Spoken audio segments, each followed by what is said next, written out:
हाँ जी बच्चों, जमात 9वीं भाग दूजा लोक कहानी परिभाषा ਅਤੇ रूप। ਅੱਜ ਅਸੀਂ ਇਸ ਕਹਾਣੀ ਨੂੰ ਪੜਾਂਗੇ। ਲੋਕ ਕਹਾਣੀ ਕਿਸੇ ਮਨੁੱਖੀ ਸਮੂਹ ਦੇ ਸੱਭਿਆਚਾਰ ਦੀ ਅੰਦਰੂਨੀ ਦਸ਼ਾ ਨੂੰ ਦਰਸਾਉਂਦੀ ਹੈ। ਲੋਕ ਕਹਾਣੀ ਦੱਸਦੀ ਹੈ ਕਿ ਕਿਸੇ ਸਮਾਜ ਦੇ ਲੋਕਾਂ ਦੀ ਮਾਨਸਿਕਤਾ ਦਾ ਅਸਲ ਰੂਪ ਕੀ ਹੈ। ਪੰਜਾਬੀ ਲੋਕ ਸੱਭਿਆਚਾਰ ਵਿੱਚ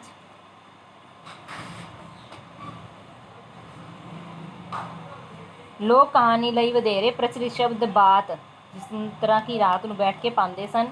ਪੰਜਾਬੀ ਵਿਅਕਤੀ ਦਾ ਬਚਪਨ ਦਾਦੀ ਨਾਨੀ ਦੁਆਰਾ ਪਾਈਆਂ ਸੁਣਾਈਆਂ ਬਾਤਾਂ ਵਿੱਚ ਗੁਜ਼ਰਦਾ ਹੈ। ਇਹ ਬਾਤਾਂ ਵੱਖ-ਵੱਖ ਰੂਪਾਂ ਵਿੱਚ ਕਹਾਣੀ ਰਸ ਨਾਲ ਭਰਪੂਰ ਮਨੋਰੰਜਨ ਕਰਦੀਆਂ ਹਨ। ਪਰ ਇਹਨਾਂ ਵਿੱਚ ਕੇਵਲ ਮਨੋਰੰਜਨ ਹੀ ਨਹੀਂ, ਸਗੋਂ ਨੈਤਿਕ ਉਪਦੇਸ਼, ਕਦਰਾਂ ਕੀਮਤਾਂ, ਜੀਵਨ ਦਾ ਵਰਤ ਵਿਹਾਰ, ਅਨੁਭਵ, ਜੀਵਨ ਦੀਆਂ ਹਕੀਕਤਾਂ, ਅਟਲ ਸੱਚਾਈਆਂ, ਇਤਿਹਾਸ, ਮਨੁੱਖੀ ਕਮਜ਼ੋਰੀਆਂ, ਮਨੁੱਖੀ ਰਿਸ਼ਤੇ ਅਤੇ ਪ੍ਰਕਿਰਤੀ ਦੀ ਅਸਲੀਅਤ ਆਦਿ ਬਾਰੇ ਵੀ ਗੱਲ ਕੀਤੀ ਜਾਂਦੀ ਹੈ। ਇੰਜ ਬਾਤ ਲੋਕ ਗਿਆਨ ਦਾ ਖਜ਼ਾਨਾ ਹੁੰਦੀ ਹੈ। ਇਸ ਲੋਕ ਗਿਆਨ ਨੂੰ ਬਿਰਤਾਂਤ ਰੂਪ ਵਿੱਚ ਪੇਸ਼ ਕੀਤਾ ਜਾਂਦਾ ਹੈ। ਬਿਰਤਾਂਤ ਕਿਸੇ ਵਾਪਰੀ ਘਟਨਾ ਨੂੰ ਬਿਆਨ ਕਰਨ ਦੀ ਜੁਗਤ ਹੈ। ਸੋ ਲੋਕ ਕਹਾਣੀ ਨੂੰ ਲੋਕ ਮਨ ਦਾ ਬਿਰਤਾਂਤ ਕਿਹਾ ਜਾ ਸਕਦਾ ਹੈ। ਬਿਰਤਾਂਤ ਹੋਣ ਕਰਕੇ ਹੀ ਇਸ ਵਿੱਚ ਵਕਤਾ ਕਹਾਣੀ ਸੁਣਾਉਣ ਵਾਲਾ ਹੈ ਅਤੇ ਸਰੋਤਾ ਜੋ ਕਹਾਣੀ ਨੂੰ ਸੁਣਨ ਵਾਲਾ ਹੈ ਦੀ ਹਾਜ਼ਰੀ ਲਾਜ਼ਮੀ ਹੁੰਦੀ ਹੈ। ਯਾਨੀ ਕਿ ਇਹਨਾਂ ਦੋਨਾਂ ਤੋਂ ਬਿਨਾਂ ਕੀ ਹੈ, ਕਹਾਣੀ ਨਹੀਂ ਪੂਰੀ ਹੁੰਦੀ। ਲੋਕ ਕਹਾਣੀ ਦਾ ਆਨੰਦ ਇਸ ਨੂੰ ਸੁਣਨ ਵਿੱਚ ਲੁਕਿਆ ਹੋਇਆ ਹੈ। ਵਕਤਾ ਬਾਤਕਾਰ ਦੇ ਰੂਪ ਵਿੱਚ ਸਰੋਤੇ ਦੇ ਹਾਜ਼ਰੀ ਨੂੰ ਪੱਕਿਆਂ ਕਰਨ ਲਈ ਹੰਗੂਰੇ ਦੀ ਮੰਗ ਰੱਖਦਾ ਹੈ, ਯਾਨੀ ਕਿ ਹਾਂਜੀ ਸ਼ਬਦ ਦਾ ਜੋੜ ਰੱਖਦਾ ਹੈ। ਜਦੋਂ ਬਾਤ ਪਾਈ ਜਾਂਦੀ ਤਾਂ ਸੁਣਨ ਵਾਲਿਆਂ ਵਿੱਚੋਂ ਇੱਕ ਜਣਾ ਫੇਰ, ਅੱਛਾ ਆਦਿ ਸ਼ਬਦ ਬੋਲ ਕੇ ਸਰੋਤਿਆਂ ਦੀ ਹਾਜ਼ਰੀ ਨੂੰ ਯਕੀਨੀ ਬਣਾਈ ਰੱਖਦਾ ਹੈ। ਯਾਨੀ ਕਿ ਜੋ ਬਾਤ ਬੰਦਾ ਪਾ ਰਿਹਾ ਹੈ ਉਸਦੀ ਗੱਲ ਨੂੰ ਯਕੀਨ ਦਿਵਾਉਣਾ ਕਿ ਅਸੀਂ ਸੁਣੀ ਵੀ ਜਾਂਦੇ ਹਾਂ। ਇਸ ਤੋਂ ਹੀ ਸਰੋਤੇ ਦੀ ਦਿਲਚਸਪੀ ਦਾ ਪਤਾ ਚੱਲਦਾ ਹੈ। ਇਸੇ ਰੂਪ ਵਿੱਚ ਹੀ ਲੋਕ ਕਹਾਣੀ ਇੱਕ ਪਾਸੜ ਬਿਆਨ ਨਾ ਹੋ ਕੇ ਦੁਵੱਲੀ ਖੇਡ ਬਣ ਜਾਂਦੀ ਹੈ। ਲੋਕ ਕਹਾਣੀ ਸੁਣੀ ਹੀ ਨਹੀਂ ਜਾਂਦੀ, ਸਗੋਂ ਸਰੋਤੇ ਨੂੰ ਕਹਾਣੀ ਦੇ ਬਿਰਤਾਂਤ ਵਿੱਚ ਸ਼ਾਮਿਲ ਹੋਣਾ ਪੈਂਦਾ ਹੈ। ਅਜਿਹੀ ਸ਼ਮੂਲੀਅਤ ਨਾਲ ਹੀ ਸਰੋਤਾ ਵਿਹਾਰਕ ਗਿਆਨ ਨੂੰ ਗ੍ਰਹਿਣ ਕਰਦਾ ਹੈ। ਵਿਦਿਆਰਥੀਆਂ ਨੂੰ ਪੰਜਾਬੀ ਲੋਕ ਕਹਾਣੀਆਂ ਦੇ ਭਰਪੂਰ ਖਜ਼ਾਨੇ ਵਿੱਚੋਂ ਕੁਝ ਲੋਕ ਕਹਾਣੀਆਂ ਨਾਲ ਜੋੜਨ ਦੀ ਕੋਸ਼ਿਸ਼ ਵੀ ਕੀਤੀ ਗਈ ਹੈ। ਨੀਤੀ ਕਥਾਵਾਂ, ਯਾਨੀ ਕਿ ਜਿਹੜੀ ਇਹਦੇ ਵਿੱਚ ਪਹਿਲੀ ਕਥਾ ਦੱਸੀ ਗਈ ਹੈ। ਲੋਕ ਕਥਾਵਾਂ ਦੀਆਂ ਅਨੇਕਾਂ ਵੰਨਗੀਆਂ ਵਿੱਚੋਂ ਨੀਤੀ ਕਥਾਵਾਂ ਦਾ ਵੀ ਵਿਸ਼ੇਸ਼ ਸਥਾਨ ਹੈ। ਇਸ ਵੰਨਗੀ ਦੀਆਂ ਕਹਾਣੀਆਂ ਲਈ ਤੰਤਰ ਕਥਾ ਸ਼ਬਦ ਵੀ ਵਰਤਿਆ ਜਾਂਦਾ ਹੈ। ਪ੍ਰਾਚੀਨ ਗ੍ਰੰਥ ਪੰਚਤੰਤਰ ਅਤੇ ਹਿਤੋ ਉਪਦੇਸ਼ ਵਿੱਚ ਅਨੇਕ ਪ੍ਰਕਾਰ ਦੀਆਂ ਨੀਤੀ ਕਥਾਵਾਂ ਸ਼ਾਮਲ ਹਨ।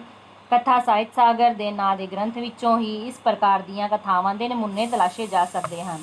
ਨੀਤੀ ਕਥਾਵਾਂ ਦਾ ਸੰਬੰਧ ਨੀਤੀ ਵਿਦਿਆ ਨਾਲ ਹੈ। ਨੀਤੀ ਤੋਂ ਭਾਵ ਕੁਝ ਵਿਸ਼ੇਸ਼ ਨੁਕਤੇ, ਚਾਲਾਂ ਜੁਗਤਾਂ ਦਾ ਗਿਆਨ। ਇਹ ਉਸ ਕਿਸਮ ਦਾ ਗਿਆਨ ਹੁੰਦਾ ਹੈ ਜੋ ਵਿਵਹਾਰਿਕ ਸੰਕਟ, ਸਮੱਸਿਆ, ਕਠਿਨਾਈ ਅਤੇ ਮਦਦਗਾਰ ਸਾਬਤ ਹੁੰਦਾ ਹੈ। ਇੰਜ ਉਹ ਕਥਾਵਾਂ ਜਿਨ੍ਹਾਂ ਜ਼ਰੀਏ ਪਾਠਕਾਂ ਸਰੋਤਿਆਂ ਨੂੰ ਜੀਵਨ ਵਿੱਚ ਆਉਣ ਵਾਲੀਆਂ ਕਠਿਨਾਈਆਂ, ਮੁਸ਼ਕਿਲਾਂ ਪ੍ਰਤੀ ਕੁਝ ਚਾਲਾਂ, ਜੁਗਤ ਨਿਯਮਾਂ ਦੀ ਸਮਝਾਉਣ ਦਾ ਸੁਨੇਹਾ ਦਿੱਤਾ ਜਾਵੇ। ਨੀਤੀ ਕਥਾਵਾਂ ਅਖਵਾਉਂਦੀਆਂ ਹਨ। ਨੀਤੀ ਸ਼ਾਸਤਰ ਵਿੱਚ ਸਮਾਜ ਤੇ ਰਾਜ ਨੂੰ ਸੁਚਾਰੂ ਢੰਗ ਨਾਲ ਚਲਾਉਣ ਵਾਲੇ ਨਿਯਮ ਦਰਜ ਹਨ। ਨੀਤੀ ਕਥਾ ਇੱਕ ਪ੍ਰਕਾਰ ਦੀ ਉਪਦੇਸ਼ਨੁਮਾ ਕਥਾ ਹੁੰਦੀ ਹੈ, ਜਿਸ ਵਿੱਚ ਉਪਦੇਸ਼ ਸਿੱਧਾ ਨਹੀਂ ਸਗੋਂ ਟੇਢੇ ਢੰਗ ਨਾਲ ਦਿੱਤਾ ਜਾਂਦਾ ਹੈ। ਇਸ ਲਈ ਉਤਸੁਕਤਾ ਵੀ ਬਣੀ ਰਹਿੰਦੀ ਹੈ। ਕਹਾਣੀ ਰਸ ਅਤੇ ਮਨੋਰੰਜਨ ਦੇ ਲੱਛਣ ਕਥਾ ਨੂੰ ਹੋਰ ਨਿਖਾਰਦੇ ਹਨ। ਇਸ ਕਥਾ ਵਿੱਚ ਮਨੁੱਖੀ ਜੀਵਨ ਦੀਆਂ ਸਮੱਸਿਆਵਾਂ ਨੂੰ ਨੈਤਿਕ ਸਿੱਖਿਆ ਰਾਹੀਂ ਹੱਲ ਕਰਨ ਦੇ ਢੰਗ ਤਰੀਕੇ ਦੱਸੇ ਜਾਂਦੇ ਹਨ। ਨੀਤੀ ਕਥਾਵਾਂ ਦੇ ਪਾਤਰ ਮਨੁੱਖ, ਪਸ਼ੂ, ਪੰਛੀ, ਜਾਨਵਰ, ਬੇਜਾਨ ਵਸਤਾਂ ਆਦਿ ਹੁੰਦੇ ਹਨ। ਇਹ ਸਾਰੇ ਪਾਤਰ ਮਨੁੱਖਾਂ ਵਾਂਗ ਹਰਕਤਾਂ ਕਰਦੇ, ਬੋਲਦੇ, ਸੁਣਦੇ ਪ੍ਰਤੀਤ ਹੁੰਦੇ ਹਨ। ਇਹ ਲੜਦੇ ਝਗੜਦੇ, ਦੋਸਤੀਆਂ ਦੁਸ਼ਮਣੀਆਂ ਪਾਲਦੇ ਨਜ਼ਰ ਆਉਂਦੇ ਹਨ। ਇਹਨਾਂ ਕਥਾਵਾਂ ਬਾਰੇ ਇਹ ਕਿਹਾ ਜਾਂਦਾ ਹੈ ਕਿ ਪੁਰਾਤਨ ਸਮੇਂ ਰਾਜੇ ਮਹਾਰਾਜਿਆਂ ਦੇ ਰਾਜਕੁਮਾਰਾਂ ਨੂੰ ਰਾਜ ਘਰਾਣਿਆਂ ਨੂੰ ਚਲਾਉਣ ਵਾਸਤੇ ਤਰੀਕੇ ਦੱਸਣ ਲਈ ਇਸ ਪ੍ਰਕਾਰ ਦੀਆਂ ਕਥਾਵਾਂ ਘੜੀਆਂ ਜਾਂਦੀਆਂ ਸਨ। ਇਹਨਾਂ ਕਥਾਵਾਂ ਵਿੱਚ ਮਨੁੱਖੀ ਸੁਭਾਅ ਦੀਆਂ ਬਰੀਕੀਆਂ ਤੋਂ ਜਾਣੂ ਕਰਵਾਇਆ ਜਾਂਦਾ ਸੀ। ਜ਼ਿੰਦਗੀ ਦੇ ਵਿਭਿੰਨ ਸਮਝਾਏ ਜਾਂਦੇ ਸਨ। ਅਜੋਕੇ ਸਮੇਂ ਵਿੱਚ ਚਾਣਕਿਆ ਨੀਤੀ ਬਾਰੇ ਫਿਰ ਤੋਂ ਚਰਚਾ ਦਾ ਸ਼ੁਰੂ ਹੋਣਾ ਇਸ ਦਾ ਪੱਕਾ ਪ੍ਰਮਾਣ ਹੈ ਕਿ ਕਠਿਨਾਈ ਮੌਕੇ ਅਜਿਹੀਆਂ ਨੀਤੀਆਂ ਕਿੰਨੇ ਕੰਮ ਦੀਆਂ ਹੁੰਦੀਆਂ ਹਨ। ਇਸ ਪ੍ਰਕਾਰ ਦੀਆਂ ਕਥਾਵਾਂ ਵਿੱਚ ਨੀਤੀ ਸੂਤਰ ਸਮਝਾਏ ਜਾਂਦੇ ਹਨ। ਇਹ ਸੂਤਰ ਕਥਾ ਦੇ ਅੰਤ ਸਪਸ਼ਟ ਹੁੰਦੇ ਹਨ, ਪਰ ਕਈ ਵਾਰ ਇਹ ਸੂਤਰ ਕਥਾ ਦੀ ਸ਼ੁਰੂਆਤ ਤੋਂ ਹੀ ਉਘੜਨੇ ਸ਼ੁਰੂ ਹੋ ਜਾਂਦੇ ਹਨ ਤੇ ਹੌਲੀ ਹੌਲੀ ਸਪਸ਼ਟ ਰੂਪ ਧਾਰ ਲੈਂਦੇ ਹਨ। ਪੰਜਾਬੀ ਦੀਆਂ ਨੀਤੀ ਕਥਾਵਾਂ ਨੇ ਬਾਲ ਸਾਹਿਤ ਨੂੰ ਵੀ ਪ੍ਰਭਾਵਿਤ ਕਰਨ ਦਾ ਯਤਨ ਕੀਤਾ ਹੈ। ਇਸ ਵਿੱਚ ਕੋਈ ਸ਼ੱਕ ਨਹੀਂ ਕਿ ਨੀਤੀ ਕਥਾਵਾਂ ਬਾਲ ਮਨ ਨੂੰ ਵਧੇਰੇ ਟੁੰਬਦੀਆਂ ਹਨ।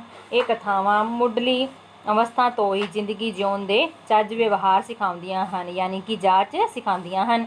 ਵਿਦਿਆਰਥੀਆਂ ਦੇ ਗਿਆਨ ਵਿੱਚ ਵਾਧਾ ਕਰਨ ਲਈ ਚੰਦਰੀ ਸੰਗਤ, ਸ਼ੇਰ ਅਤੇ ਬਾਂਦਰ, ਟਾਹਲੀ, ਮੇਰੇ ਬੱਚੇ, ਰਾਜੇ ਦਾ ਕਸੂਰ, ਸੱਚ ਦਾ ਨਿਤਾਰਾ ਆਦਿ ਕਥਾਵਾਂ ਵੰਨਗੀ ਵਿੱਚ ਚੁਣੀਆਂ ਗਈਆਂ ਹਨ, ਜਿਸ ਵਿੱਚੋਂ ਪਹਿਲੀ ਜਿਹੜੀ ਕਥਾ ਇਹਦੇ ਵਿੱਚ ਦਿੱਤੀ ਗਈ ਹੈ ਉਹ ਹੈ ਚੰਦਰੀ ਸੰਗਤ, ਯਾਨੀ ਕਿ ਮਾੜੀ ਸੰਗਤ ਨਹੀਂ ਲੈਣੀ ਚਾਹੀਦੀ। ਇਸ ਬਾਰੇ ਇਹਦੇ ਵਿੱਚ ਬਿਆਨ ਕੀਤਾ ਗਿਆ ਹੈ। ਇੱਕ ਵਾਰ ਦੀ ਗੱਲ ਹੈ ਕਿ ਇੱਕ ਦਰਖਤ 'ਤੇ ਕਾਂ ਅਤੇ ਹੰਸ ਰਿਹਾ ਕਰਦੇ ਸੀ। ਦੋਵਾਂ ਦੇ ਸੁਭਾਅ ਵੱਖ-ਵੱਖ ਸਨ। ਕਾਂ ਦੁਸ਼ਟ ਸੁਭਾਅ ਦਾ ਸੀ, ਯਾਨੀ ਕਿ ਬਹੁਤ ਗੁੱਸੇ ਤੇ ਕ੍ਰੋਧ ਵਾਲਾ ਸੀ, ਤੇ ਕਦੇ ਜ਼ਖਮੀ ਪਸ਼ੂਆਂ ਦੇ ਠੁੰਗਾ ਮਾਰਦਾ ਤੇ ਕਦੀ ਬੱਚਿਆਂ ਹੱਥੋਂ ਚੀਜ਼ ਖੋਹ ਕੇ ਉੱਡ ਜਾਂਦਾ। ਜਦੋਂ ਕਿ ਹੰਸ ਜੀ ਉਹ ਸੀ ਸ਼ਾਂਤ ਸੁਭਾਅ ਦਾ ਸੀ। ਉਹ ਹਮੇਸ਼ਾ ਕਾਂ ਨੂੰ ਨੇਕ ਬਣਨ ਦੀ ਸਲਾਹ ਦਿੰਦਾ ਸੀ ਤੇ ਸਮਝਾਉਂਦਾ ਬਈ ਕਾਵਾਂ ਇੰਜ ਨਾ ਕਰਿਆ ਕਰ, ਪਰ ਨਾ ਕੋਈ ਅਸਲ ਨਾ ਕਰਦਾ। ਇਕੱਠੇ ਰਹਿਣ ਕਰਕੇ ਦੋਹਾਂ ਦੀ ਦੋਸਤੀ ਸੀ। ਇਸ ਕਰਕੇ ਕਾਂ ਦੀਆਂ ਮਾੜੀਆਂ ਹਰਕਤਾਂ ਦੇ ਬਾਵਜੂਦ ਵੀ ਉਹ ਉਸ ਨੂੰ ਹਰ ਵਾਰ ਮਾਫ਼ ਕਰ ਦਿੰਦਾ ਸੀ। ਇੱਕ ਦਿਨ ਕੋਈ ਮੁਸਾਫਰ ਉਸ ਦਰਖਤ ਕੋਲੋਂ ਲੰਘਿਆ ਜਿਸ ਦਰਖਤ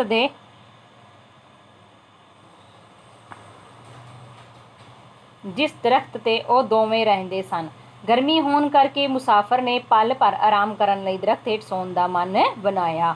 ਠੰਡੀ ਹਵਾ ਚੱਲ ਰਹੀ ਸੀ। ਉਹ ਝੱਟ ਹੀ ਡੂੰਘੀ ਨੀਂਦਰ ਸੌਂ ਗਿਆ। ਥੋੜ੍ਹੀ ਦੇਰ ਬਾਅਦ ਰੁੱਖ ਦੀ ਪਰਛਾਈ ਬਦਲਣ ਕਾਰਨ ਮੁਸਾਫਰ ਦੇ ਮੂੰਹ 'ਤੇ ਧੁੱਪ ਪੈਣ ਲੱਗੀ।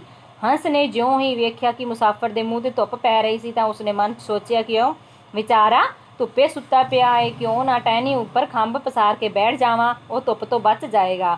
ਉਸਨੇ ਅਜਿਹਾ ਕੀਤਾ ਤੇ ਮੁਸਾਫਰ ਘੁੱਗ ਸੁੱਤਾ ਰਿਹਾ। ਕਾਂ ਹੰਸ ਦਾ ਪਰਉਪਕਾਰੀ ਸੁਭਾਅ ਵੇਖ ਕੇ ਖਿਝਣ ਲੱਗਿਆ ਤੇ ਸ਼ਰਾਰਤਾਂ ਸੋਚਣ ਲੱਗਿਆ। ਉਸਨੇ ਵੇਖਿਆ ਕਿ ਮੁਸਾਫਰ ਮੂੰਹ ਅੱਡ ਕੇ ਘੂਕ ਸੁੱਤਾ ਪਿਆ ਹੈ, ਸੋ ਉਸਨੇ ਆਪਣੇ ਦੁਸ਼ਟ ਸੁਭਾਅ ਕਾਰਨ, ਯਾਨੀ ਬੁਰੇ ਪ੍ਰਭਾਵ ਕਾਰਨ, ਮੁਸਾਫਰ ਦੇ ਮੂੰਹ ਵਿੱਚ ਕੀ ਕਰ ਦਿੱਤੀ, ਵਿੱਠ ਕਰ ਦਿੱਤੀ ਤੇ ਉੱਡ ਕੇ ਨਾਲ ਦੇ ਦਰਖਤ 'ਤੇ ਜਾ ਕੇ ਬਹਿ ਗਿਆ। ਮੁਸਾਫਰ ਘਬਰਾ ਕੇ ਜਦੋਂ ਉੱਠਿਆ, ਉਸਨੇ ਮੂੰਹ ਸਾਫ਼ ਕਰਕੇ ਜਦੋਂ ਦਰਖਤ ਵੱਲ ਨਿਗਾਹ ਮਾਰੀ ਤਾਂ ਉਸਨੇ ਦੇਖਿਆ ਕਿ ਹੰਸ ਦਰਖਤ 'ਤੇ ਬੈਠਾ ਹੈ। ਮੁਸਾਫਰ ਨੇ ਸਮਝਿਆ ਕਿ ਹੰਸ ਨੇ ਉਸਦੇ ਮੂੰਹ 'ਚ ਵਿੱਠ ਕੀਤੀ। ਉਹਨੇ ਗੁੱਸੇ 'ਚ ਆ ਕੇ ਝੱਟ ਹੀ ਛੁਰੀ ਨਾਲ ਹੰਸ ਨੂੰ ਫੁੰਡ ਦਿੱਤਾ। ਹੰਸ ਤੜਪ ਤੜਪ ਕੇ ਥੱਲੇ ਡਿੱਗ ਪਿਆ। ਕਾਂ ਨਾਲ ਦੇ ਦਰਖਤ 'ਤੇ ਬੈਠਾ ਸਭ ਕੁਝ ਵੇਖਦਿਆਂ ਮੁਸਕਰਾਉਂਦਾ ਰਿਹਾ। ਜਦੋਂ ਮੁਸਾਫਰ ਨੇ ਹੰਸ ਨੂੰ ਫੜਿਆ ਤਾਂ ਉਸ ਦੀਆਂ ਅੱਖਾਂ ਵਿੱਚੋਂ ਨਿਰਦੋਸ਼ਤਾ ਝਲਕਣ ਲੱਗੀ। ਹੰਸ ਦੀਆਂ ਦੋਵੇਂ ਅੱਖਾਂ ਟਿਟਕੀ ਬੰਦ ਦੇਖਦੀਆਂ ਰਹੀਆਂ। ਥੋੜ੍ਹੀ ਦੇਰ ਬਾਅਦ ਉਹ ਹਮੇਸ਼ਾ ਲਈ ਬੰਦ ਵੀ ਹੋ ਗਈਆਂ। ਹੰਸ ਦੀ ਤੱਕਣੀ ਵਿੱਚ ਇੱਕ ਸੁਨੇਹਾ ਸੀ, ਭੈੜੀ ਸੰਗਤ ਨੇ ਮੈਨੂੰ ਮਰਵਾ ਦਿੱਤਾ, ਯਾਨੀ ਕਿ ਸਾਨੂੰ ਕਦੇ ਵੀ ਭੈੜੀ ਸੰਗਤ ਵਿੱਚ ਨਹੀਂ ਰਹਿਣਾ ਚਾਹੀਦਾ, ਹਮੇਸ਼ਾ ਸੱਚੇ ਅਤੇ ਸੱਚਾਈ ਦਾ ਸਾਥ ਦੇਣਾ ਚਾਹੀਦਾ ਹੈ। ਕਾਂ ਚੁੱਪਚਾਪ ਵੇਖਦਾ ਰਿਹਾ, ਕਿਉਂਕਿ ਜਿਹੜਾ ਕਾਂ ਸੀਗਾ ਉਹ ਕੀ ਸੀਗਾ, ਭੈੜੀ ਸੰਗਤ, ਯਾਨੀ ਕਿ ਕਿਸੇ ਦਾ ਵੀ ਭਲਾ ਸੋਚਣ ਵਾਲਾ ਨਹੀਂ ਸੀ, ਦੁਸ਼ਟ ਸੀਗਾ ਉਹ ਸੁਭਾਅ ਦਾ।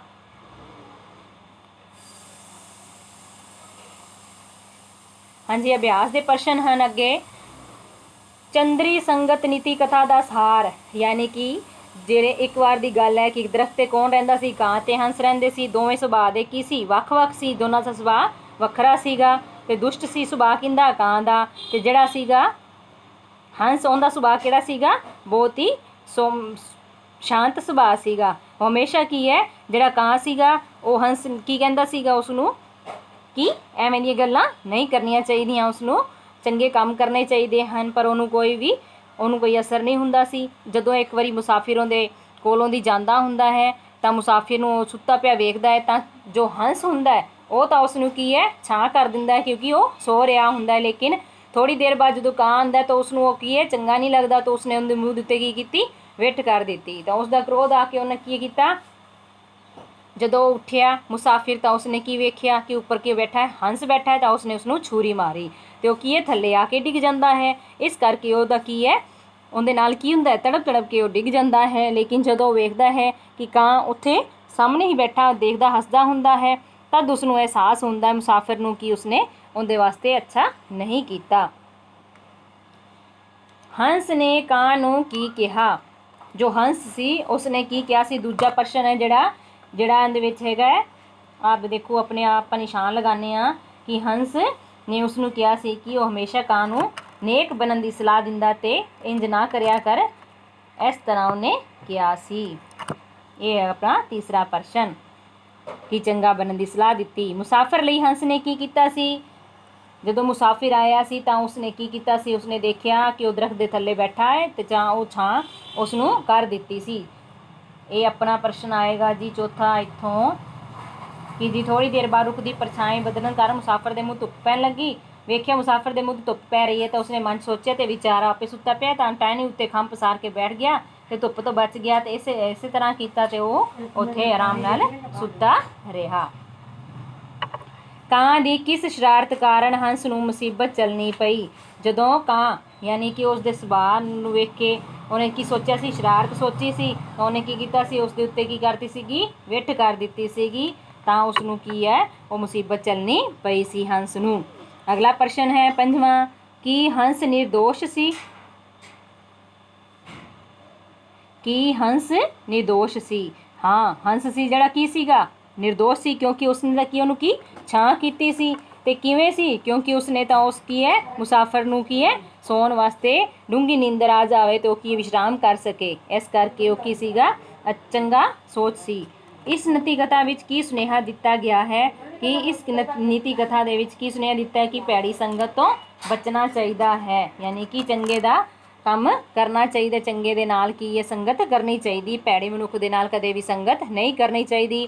ਅੱਜ ਆਪਣਾ ਇਹ ਜੋ ਪਹਿਲਾ ਪਾਠ ਹੈ ਭਾਗ ਦੂਜੇ ਦਾ ਉਹ ਵੀ ਕੰਪਲੀਟ ਹੁੰਦਾ ਹੈ।